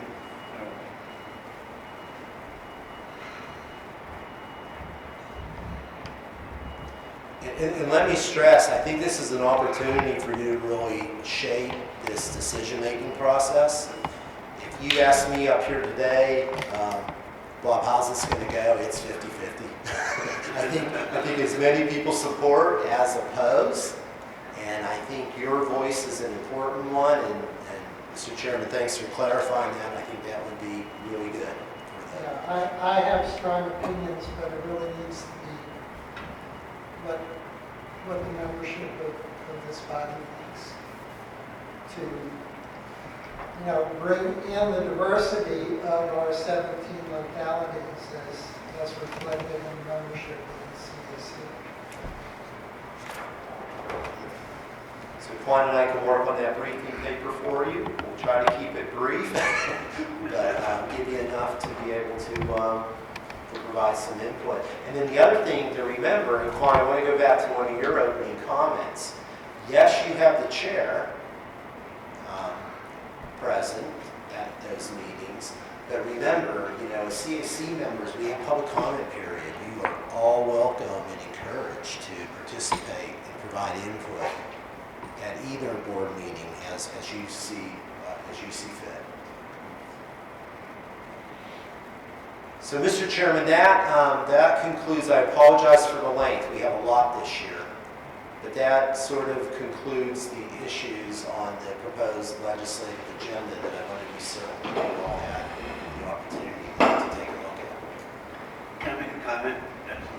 I'll finish it quickly here. So guys, this is what they plan to take to the state legislators and say, hey, here are our regional priorities in Hampton Roads. Here's what we need to, get money for and get resources on, and this is what we need for you to approve for us. And, great list, awesome list. I get it in terms of flooding, I get it in terms of injection wells and sensors on highways and bringing in more dollars for planning and such. And, it's an awesome list from a regional priority perspective. But let's just make sure that what they're telling them via this list here in terms of our priority are really our priorities. Because my list looks a little different. If I had the opportunity, I would be leading with housing, followed by food access, covering something in terms of energy, tackling our health disparities, looking at our air and water pollution, looking at our waste issues in terms of circular economy, climate change, yes. But I didn't hear anything about workforce development. It was there, maybe, and training and such, and bolstering our education systems, and yeah, transportation was there as well. So that's just my list. I'm not going to Richmond. These guys are, but let's just make sure that we're comfortable with what they're taking up there, and saying this is what needs to be fixed. So and let's think about it. I hate to use this term, this analogy, but think about it when you grocery shopping, and you see this family in front of you here, and such a family of four, and they're all hanging on shopping carts, and the mother's about to slide that EBT card into the card reader, etc. Again, just capture that. Or when you're driving through a community, and you see the condition of the housing, etc. Will that fix that? Okay. So anyway. So, Mr. Chairman, if I may, I think excellent comment, Mr. Harris. I think what you see here are not necessarily the entire region's priorities, but those of the PDC and TPO. Right, yeah. And what you see is the PDC and TPO with a 5% legislative liaison and what we reasonably think we can carry. And then the other thing that we do is our asks tend to be around our program areas, right, to your point. Now, the key thing is, though, is the partnerships with others. So I think, to be fair, if you want to look at the full region's priorities, you look at the TPO, you look at the PDC, you look at the Hampton Roads Workforce Council, right? You look at the YMCA and the YWCA. You look at some of our special need organizations like Versability and others. Now, the great news is we partner with one another. But sort of the magic sauce is, what I was talking about here. So we sort of say, look, I know Sean Avery has all the workforce, right? To your point. He has those in his priorities. So we always identify topics better championed by others that are sort of outside of our lane, But to your important point still, critically important. And then what we do during session is we cross-collaborate and help one another to try to connect. But Gary, I think you raised good points, and that's exactly right. So think these over, and boy, if we missed something and said, Bob, I hear you, but this is right in your lane, please let us know, because we can get too close to it, Gary, and not see that broad picture you're pointing out. So you still have a week before the PDC meeting to submit written comment about things that you have not seen up here today that you think fit in with the overall philosophy of what should the regional body perspective be. So, With the one condition, keep in mind, if we don't have staff with knowledge or expertise in that area, though, that we're not the best place for it, right? So we're sort of constrained a bit by the spaces that we have a knowledge base. For instance, K-12 public education isn't on our list, but I know it's on all our school superintendents' list, right? So yeah, there's got to be a lot of cross-collaboration. If I may,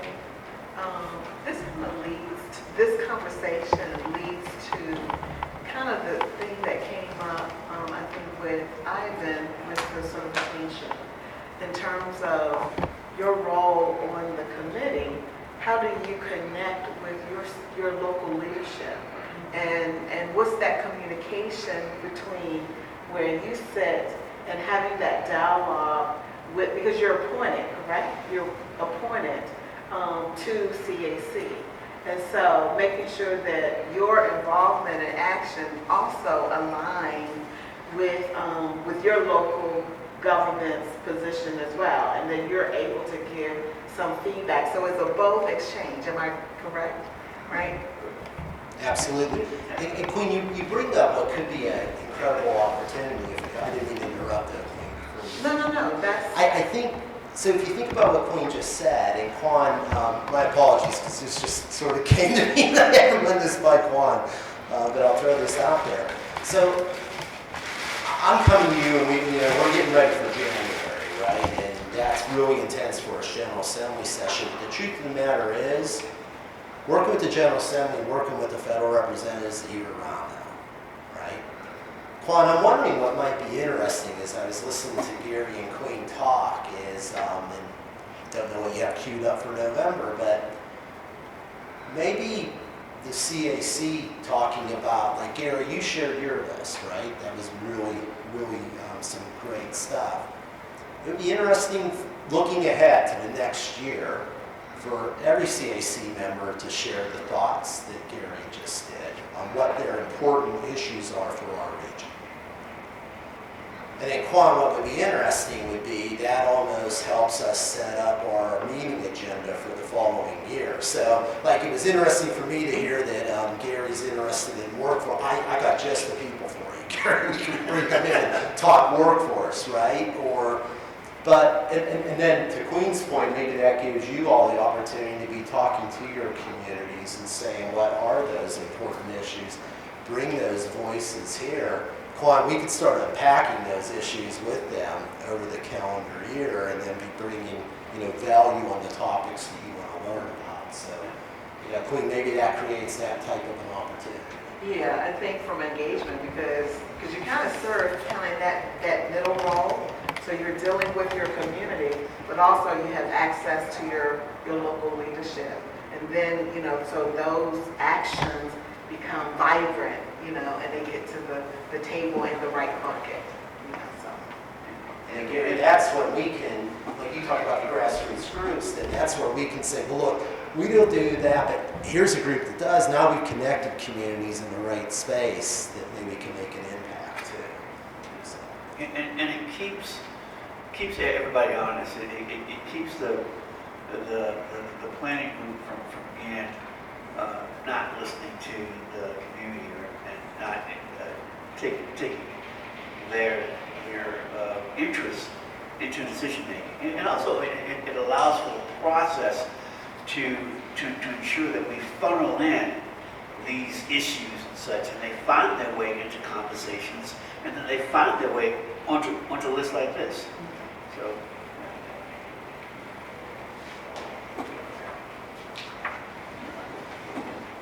All right, Katie. Okay. So, I really appreciate the conversation. thank you very much, sir, for leading us through this.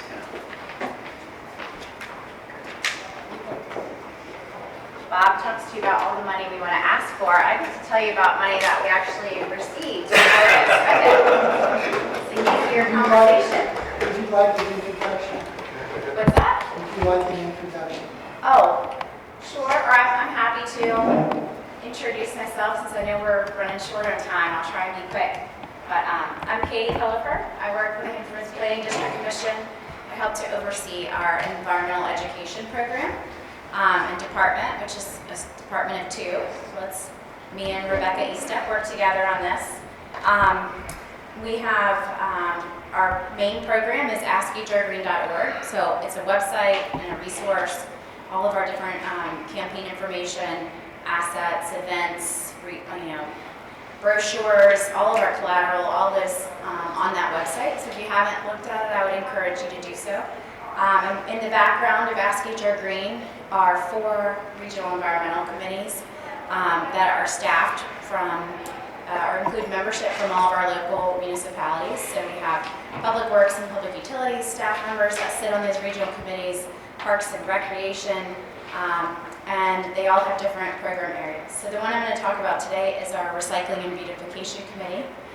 And this is mainly staff from our Public Works and Parks and Rec divisions across the region who collaborate together to help promote recycling initiatives in Hampton Roads, education and information, as well as like litter cleanups and community beautification projects.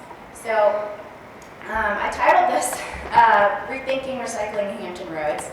And I like to start with this, and I know you can't see it from that distance, but this was just a Facebook conversation, a comment thread, and this would happen to be in Yorktown. Someone had gone to their a county office in regards to recycling and found out their rates were getting ready to go up. Well, they weren't really happy about that and started this thread on Facebook. And some of the comments were just, I think you could hear this conversation anywhere in Hampton Roads. So, Lynn says that most of the recycling is not being thrown away in York County. If you want to find out, just call this person at the county and ask. And then Jennifer says, well, actually recycling mostly goes into the garbage in the United States because China stopped buying our stuff years ago. Debbie said, I cut recycling as soon as they charged us more. They should be paying us. And Jen says, of course, we all want to do the right thing and recycle, but there's so much wrong with recycling programs. Educate us on exactly where our recycling goes so best decisions can be made all the way around. It just continues on, but all that to say, not just in Hampton Roads, but across the country, there's a lot of confusion surrounding recycling programs. People are frustrated. They don't trust always that what goes in the bin is actually being recycled. And this is, common, especially here in Hampton Roads, with a lot of the changes to local programs over the years. So that's where, we come into play in response to the 2021 bipartisan infrastructure law. There was $275 million for solid waste infrastructure for recycling grants, and then $75 million earmarked for education and outreach grants.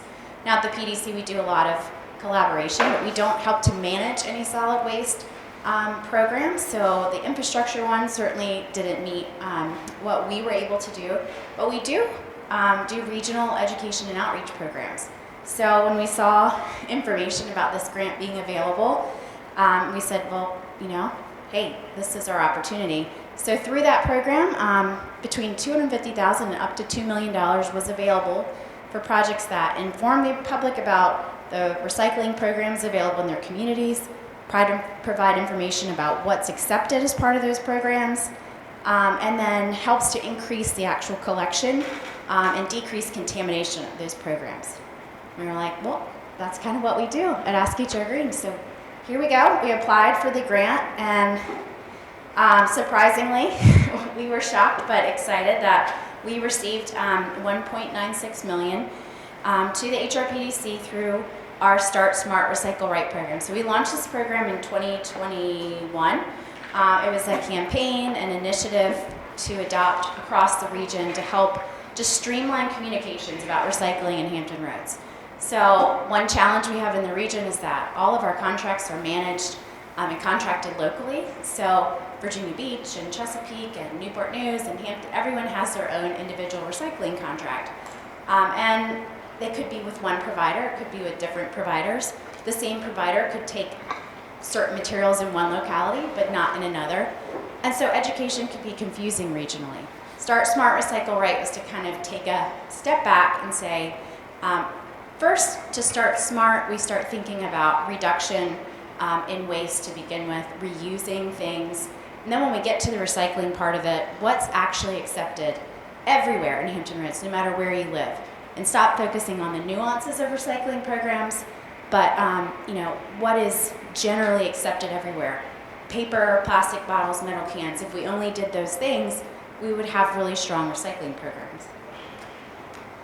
So the goal of our EPA grant project for Start Smart Recycle Right is to decrease waste generation by educating people to pre-cycle. That's the Start Smart part of it, reducing waste, reusing, donating, increasing recycling program knowledge, so focusing on those universally accepted things I just talked about, increasing confidence in local recycling programs by educating people on actually what happens to those materials, and decreasing the contamination rates by building awareness of those common contaminants like plastic bags and soiled pizza boxes and those types of things that shouldn't go in the bin. So there's not a specific waste diversion goal?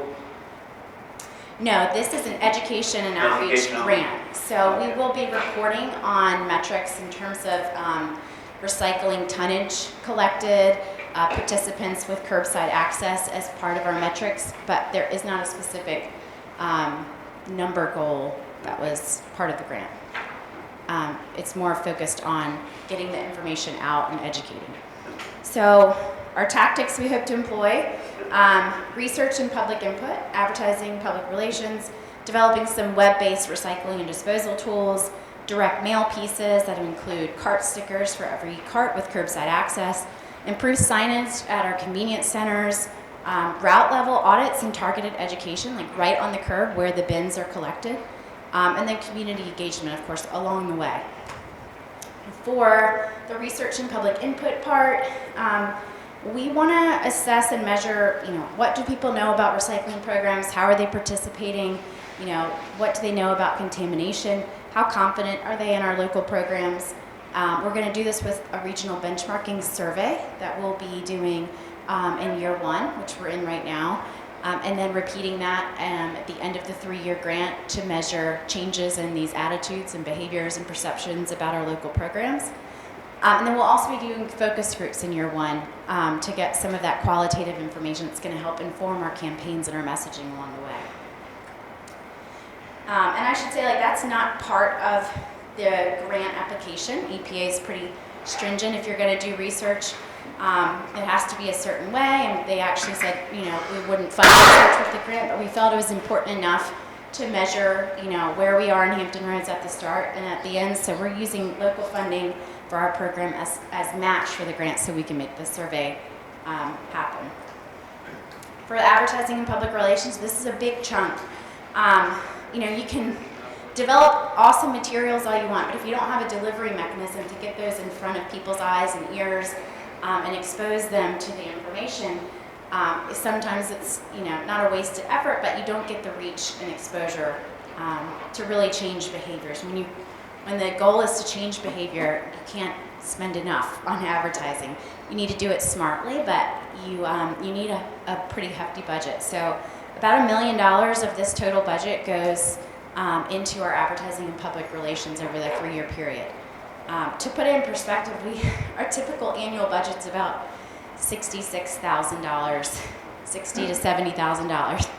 This over the 3-year period, this grant pretty much multiplies our 3-year budget by a factor of 10. Like, we could never do this level of outreach and education with just local funding. So this is a huge opportunity for us. Web-based tools. So we know access to information is important. People want to know more about recycling. They need a good place to go. Some of our localities in Norfolk and James City County and York County have some web-based tools. It's basically like a waste lookup wizard. So you can go online, it's like a little Google for waste, and you type in an aerosol can or a plastic bag, and it tells you yep, in Norfolk you can recycle this, or this is household hazardous waste. It tells you where to take it.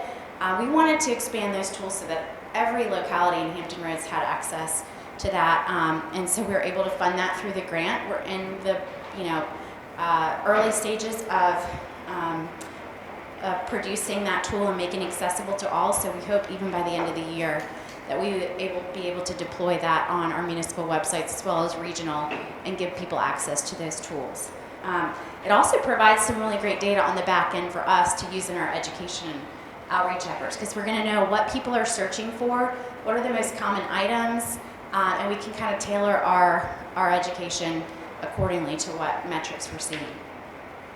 There's also going to be a game associated with this, so a great way to engage people, adults, but also to reach our younger populations.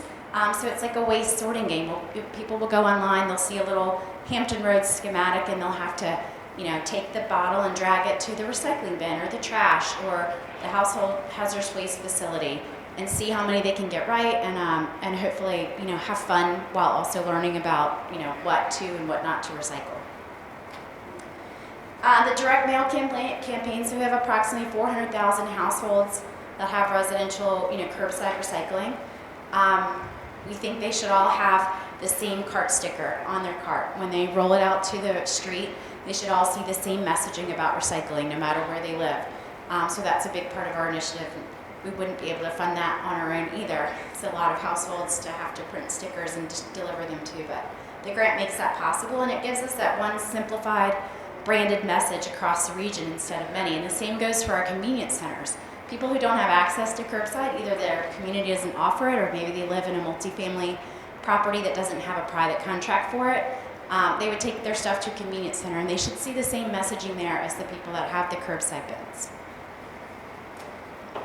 The audits and targeted education it's another really exciting part of this grant. We're really focusing on the contamination piece there. So we partnered through the grant with a nonprofit organization, the Recycling Partnership. They're a national organization that their goal is to increase access and education for municipal recycling programs, and they have a feet on the street program. So they actually employ temporary staff that go out on recycling day ahead of the trucks, open the carts, check for contamination. If there is contamination present, they put an oops tag on it, say, oops, see you made a mistake. Try harder next time. Please don't put these in the bin. It's done in a polite way, but informative. And it is that direct response. Here's your action. Here's the reaction. You can do better. We'll see you, in 2 weeks when we come back. They get to do that 3 times. If on the 3rd time they're still contaminating their cart, it's rejected, and the truck is not going to pick it up. And this program has worked across the nation to decrease contamination and recycling routes by 20-25% or so. We let people know it's coming. We give them the chance to do the right thing, but in the end, that enforcement can also help catch the people that maybe just wouldn't have cared before, but now they're going to care because their stuff's not going to be picked up if they're not actively doing the best they can, and we know that they get the information this way. So this measures results over time, and we'll be able to deploy this in 7 different municipalities across the region through this grant. So that's kind of a bird's eye view, like all of our programs and things we're going to be doing over the next 3 years. This is our timeline. Just again, we're in year 1 right now. Officially kind of started at the end of June. So we're in that research and data collection stage, working with Recycling Partnership to identify the routes for the audits. That'll happen in the spring. We're right now developing the web-based tools to deploy on sites by the end of this year. starting to work once we get this information in from our research to inform our advertising, messaging, and campaigns. We know it's Start Smart, Recycle Right. We don't necessarily know what that campaign is going to look like until we get some of this data in. Year 2, finalizing our audits and our cart tagging. That's when our advertising and PR campaign is really going to kick off, and we're going to hit it full force to get messaging out and distribute the direct mail pieces of the stickers and the signage to be deployed. And year 3 is just continuing, with that effort, and then towards the end, doing another benchmark survey to see, where we are with what people know about recycling and how they feel about it. So with that, so I was fast and like I talked too fast, but I'd love to answer any questions you might have about the program. I'll be quick. Great program. Love it. Education awareness around recycling and such. I would have still put in a landfill diversion goal somehow. You're doing all this stuff. Again, it's great education awareness, but what's it doing for us in terms of our landfill capacity, etc. So I would have snuck that in there. Secondly, let's try and move from recycling to repurpose and life cycle material handling, that sort of thing. And that way, we get folks not only educated around, doing the right thing around this can here and such, but how do we take this can, and put it somewhere and repurpose it, have it do something for us, have it do another purpose for us. Also, I didn't hear anything about hard to recycle items and such. That's a big issue in cities and such, and some cities have set up whole centers around that and such. And also with repurposing, some cities have set up an entire workforce around that in terms of the circular economy and such. I.e., again, I take lumber out of an old building, I stick it into a new building, but it takes a workforce to do that, etc. So anyway, this is just some ideas around this. So if you find yourself with some spare coins and such, you can try some of this stuff as well. Yeah, well, just to respond to a little of that. So that is kind of when we came up with the concept of the Start Smart, Recycle Right, we didn't want to make it just about recycling. So there is an element to this campaign to be developed, but on the smart side of it, where you think about reuse and waste reduction first. That web-based tools that I was referring to, it's not a recycling only tool. It is for the mattresses, the appliances, the electronics, those either hard to recycle or things that people just don't know what to do with, to direct them to the right resources. So, we know that Goodwill takes electronics and they recycle them. They have a whole program through Dell, and there are other, opportunities for that. So giving them access to those tools, and it looks the same no matter whether you live in Norfolk or Portsmouth, or you come to the Ask HR Green website, you put in your community, and we're going to let you search whatever it is you have to dispose of, and let you know of the best options that are available for it. So, that is certainly going to be baked into this program, and something that we need to think about too when we're doing our outreach. It's not just on the recycling end of it, but that whole Start Smart part of it too.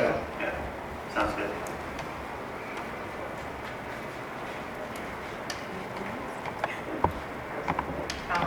Great information in terms of, I think, information for CAC. So I would ask then, is there a particular action that you would like, or could CAC be engaged to support your efforts? I saw one of the area in terms of, kind of that engagement, and I saw focus groups. But is there any particular action you would see of value for CAC to support your efforts? Well, yeah, I think like doing this presentation today, and I'll be talking to the regional PIOs next week. I think this program is only going to work if it has regional support and it's adopted locally. We've worked for years on regional recycling campaigns, and it's hard. Everyone comes to the table and they're great ideas, but then they have a tendency to go back to their locality and put their locality hat back on and do their locality recycling program. Start Smart, Recycle Right's only going to work the way it's intended to if it becomes Norfolk's program, Chesapeake's program, Portsmouth's program. You know, and that is where we see CAC having a role and being a liaison with your community. Like, hey, this is a great, you know, how can I take this message back and adopt it, you know, in Portsmouth and, you know, Suffolk and in my locality. We want the PIO's support to help promote it as well. Knowing that these tools are now going to be available when they do come online. As we get research results in, I'd like to come back to you all and report on those as well. That's just going to be really great information for us to have, like, as a region. How do we feel about recycling? I mean, we know that Virginia Beach has done a survey, Norfolk has done a survey, and Chesapeake should have done a survey. I didn't say that. But we know these little pockets, but it'll be amazing to have a regional benchmark of here's where we are with attitudes and behaviors and, you know, recycling knowledge and information, and then to be able to repeat that in 3 years and see that we've moved the needle. You know, I mean, that's my personal goal. I feel like we'll have succeeded if we can change, you know, the conversation that I led off this presentation. That conversation isn't happening anymore to that extent, where there's so much confusion and misinformation and misunderstandings about how recycling works and is working. I think that'll be a huge win for us. So, yeah.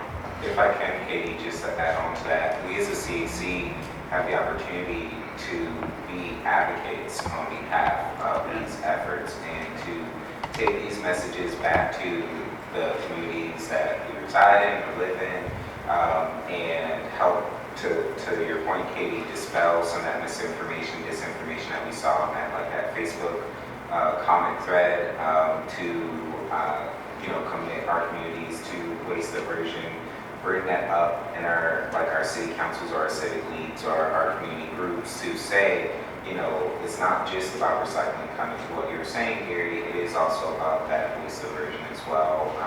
And so this is a great opportunity. If this is something that you're passionate about, please let us know, and we can equip you with the information and the tools, so that you can be the advocates, you can be, you know, that megaphone in your respective networks and circles as well.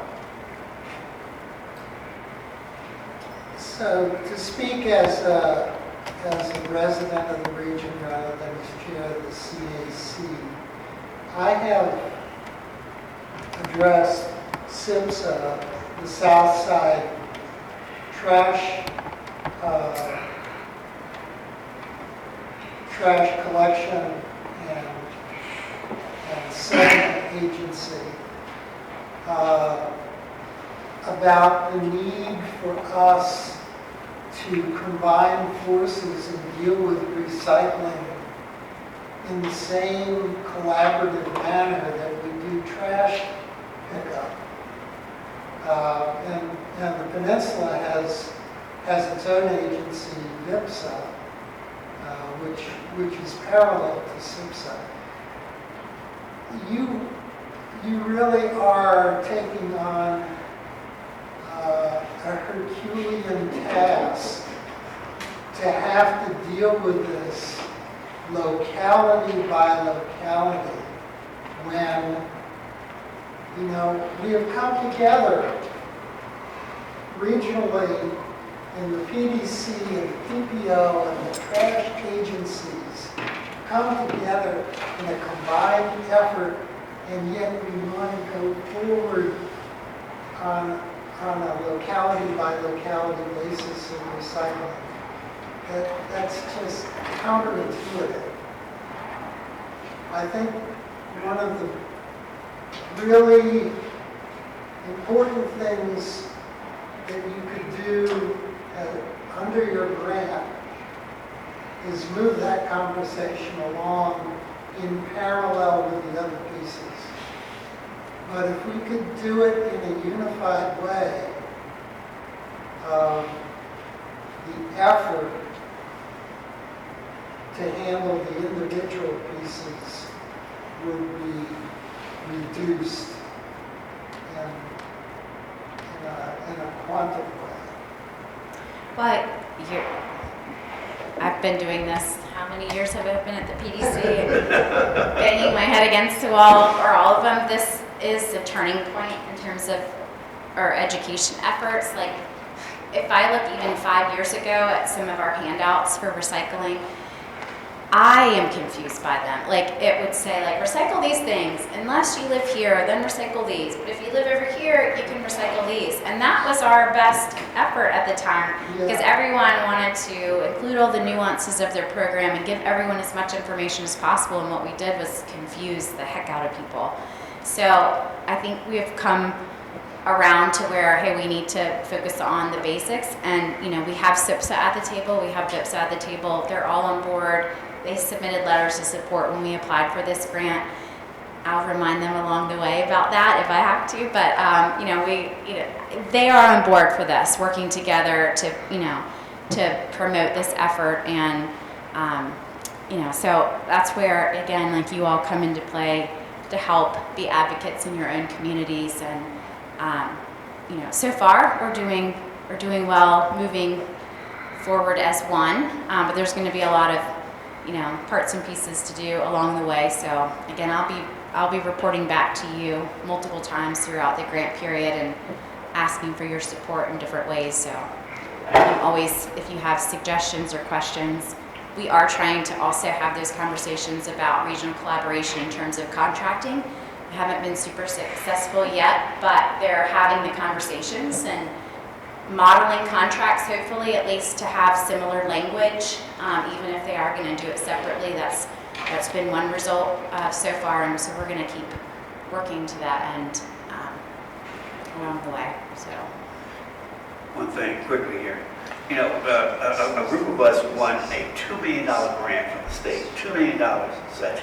It was simple to do too. All we had to do was take this thing and move it from here to here. That was it, $2 million to do that. Move from here to here.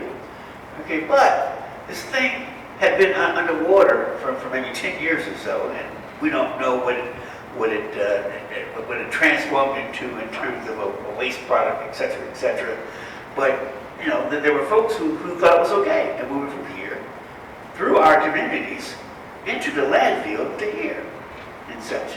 So we went back and forth,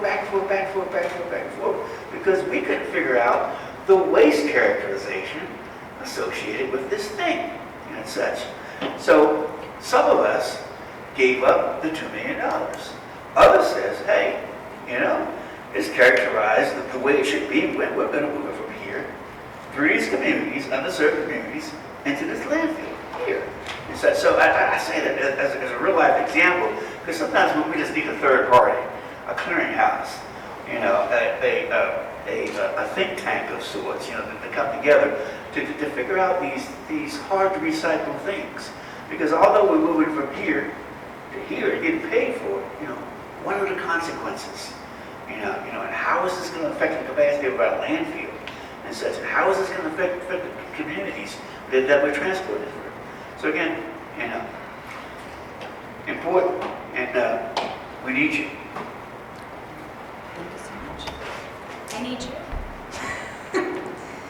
Anything else before I close section? Real quick, I can't let Katie sit down without saying this.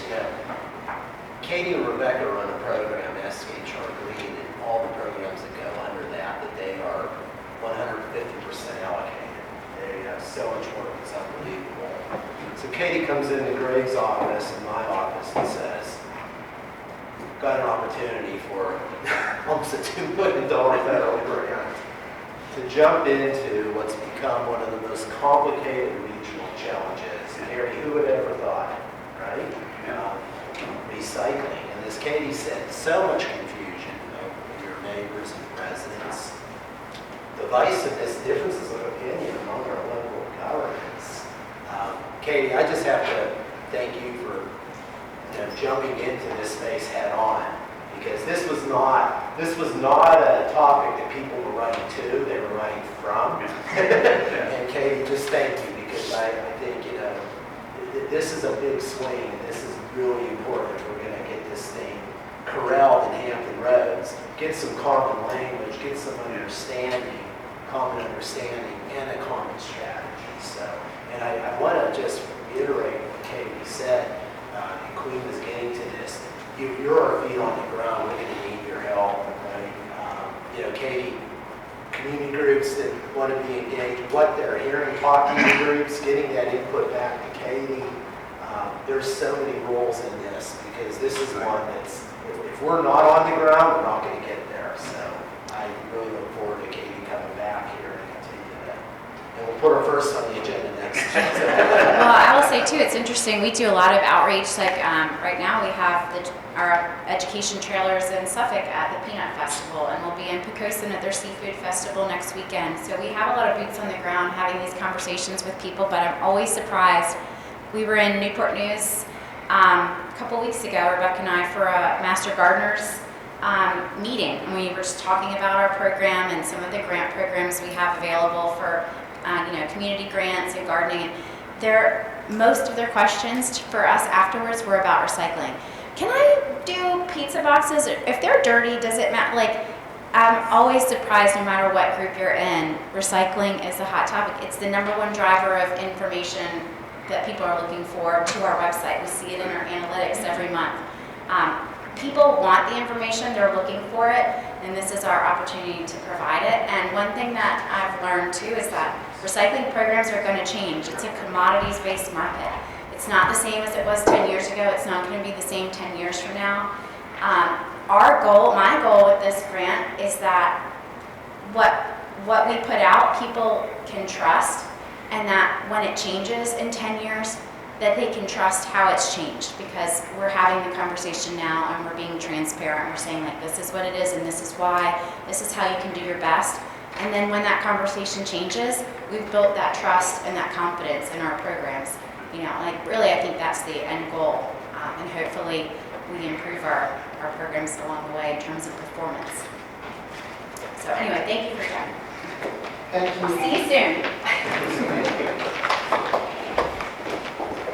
So, Mr. Liaison, Sorry, I was just making sure that I left their charger. Did not want to mess that up. Mr. Liaison, so we have 3 items here which would seem badly timed in the context of where we are in terms of our allotted time and the number of people participating. Do you concur with that assessment? Yeah, I would just say for item number 9, since that's been on the docket for some time, and we've struggled with quorum, part of the agenda that was sent out just talked about, because of that, the bylaws being sent to the parent body for approval. That will allow us to recruit more members and allow that to go to the committee so that we can grow our body here. So if there are, any additional feedback about the bylaws, please send that in. But it will be going to the parent body for approval. On the 17th? Not on the 17th, probably in November. Okay. So, more time for everybody to roll this over in your minds and share anything with Juan and me. So if there is no objection, then we'll dispense with 9, 10, and 11 on our current agenda. Our upcoming meeting schedule, and pause a moment. I hear no objection. Okay. Hearing no objections, proceeding accordingly. Okay, upcoming meeting schedule. So as per our bylaws, we meet every 2 months in the even numbered months. So our next meeting would be December 14th of this year, followed by February, April, June, August, October, and December of 2025. And locations are to be determined within certain qualifications, rotating as possible between the Peninsula and South Side. But there are 2 meetings slated for virtual by means of Microsoft Teams, also in accordance with our bylaws. So that would be the June and August meetings. Old and new business was covered in the approval of the agenda. So thank you all for coming. Thank you all for giving us your best thoughts. And we will adjourn. Just remember, you do have full access to the museum. I have